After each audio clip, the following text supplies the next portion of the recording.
The reasons we went to 3 zones for Prototype 2 was feedback from the players. They really wanted a better visual world. They wanted a world that they could really be immersed in. And by going to 3 distinct zones, what it meant was that we could give a greater level of memory and resources and just focus and attention that our artists could deliver to each zone to make them absolutely stunning and beautiful and a rich environment to play with. It's enabled us to provide the player with different challenges, different experiences, and give the player something unexpected whenever they progress forwards. We wanted to have 3 areas where we could have sort of a military zone, a pristine zone, and an infected zone, and have them stand on their own. We really set out to have each zone have a very distinct emotion as you play through them, a different look and feel. When you go to the green zone, we wanted to make sure that you felt that the military was very much there, keeping the city streets safe and making the infection stay at bay. So you get a greater military population, you get less destroyed buildings, less papered over buildings. They tried to make it look pretty and nice.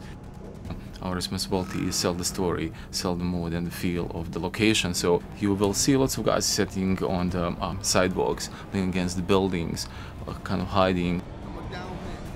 We also focused on having a dynamic exposure so that you could have dark areas and bright areas, and having the camera really adjust for that. So it didn't feel like this monotone area of just constant intensities.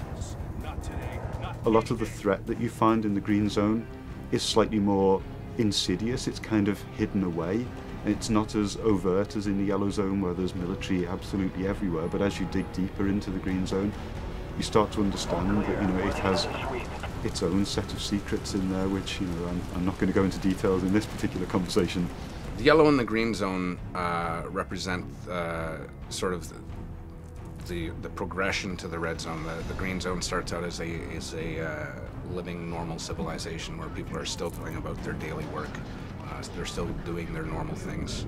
The yellow zone is more of a camp where things have gone wrong. They've moved people in, they've moved people out. It's a military quarantine zone. No one moves anywhere without moving through checkpoints. Your yellow zone, we really wanted that feeling of oppression. We really wanted that feeling of too many people crowded into a small space. We wanted to make you feel that Gentech is performing experiments on the human population.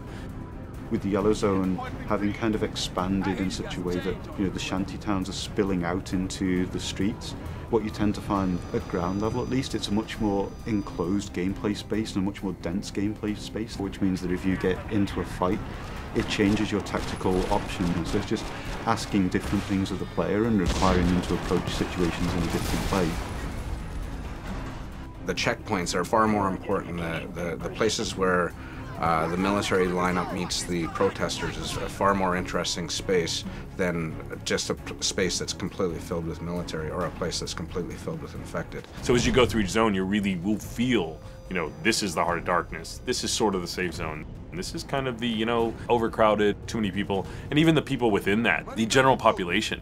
You'll feel what those people are feeling. When you get to the green zone, you've got people milling about much more naturally, and then when you get to the red zone, you're going to be hard-pressed to find just Joe civilian.